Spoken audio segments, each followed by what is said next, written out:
What's the difference between a chef and a cook? This video is in response to something that Justin Khanna just put up.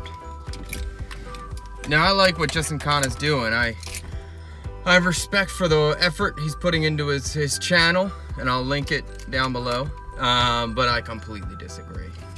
A chef can be a cook, and a cook can be a chef. But just because you're a cook doesn't mean you're a chef. And just because you're a chef doesn't necessarily mean you're a cook. A chef is the leader, chef, chief, the one in charge.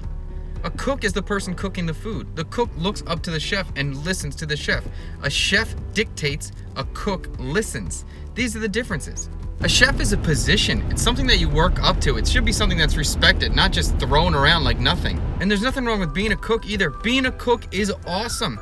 That's how all chefs started. That's what most chefs want to be, is a cook. Cooking is fun. That's what we love. That's what chefs love. There's nothing wrong with being a cook. Just because you write entrepreneur on your Instagram page, if you don't own a business, you're not an entrepreneur. The same thing goes for chef. Just because you write chef don't mean you're a chef. Just because people who aren't in the industry might call you chef because you say you work in a kitchen, doesn't mean you're a chef. And if those people saw you picking herbs for 8 hours a day, I don't think they'd call you chef after that. You know, it'd be a really funny experiment to do.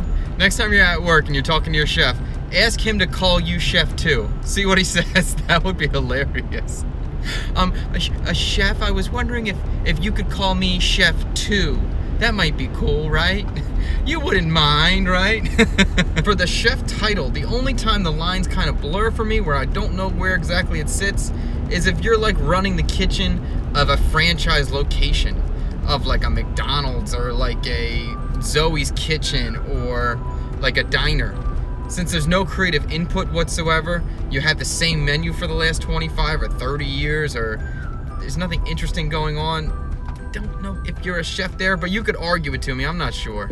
That one is my one kind of gray area. You're technically managing a kitchen, but you're not really doing anything chefy in that way. So I don't know. Take it as you want it. Just because you're a chef in your kitchen doesn't mean you're a chef all the time. I may be in charge of my kitchen, but I may be doing a collab at a different restaurant or working with someone else. In that situation, I become a cook. I am looking up to the chef in the kitchen and responding to his commands, his desires, and his menu. I fall into the position of a cook because those are my responsibilities at that time. I have no leadership at that time. Chef and cook are totally different. The idea that they would be the same is just lunacy to me. Chef is a leader. Cook is a cook, man. There's nothing wrong with being a cook. There's nothing wrong with being a chef. They're both important, valuable position steps in your career, but they're different. All right, I gotta go to work.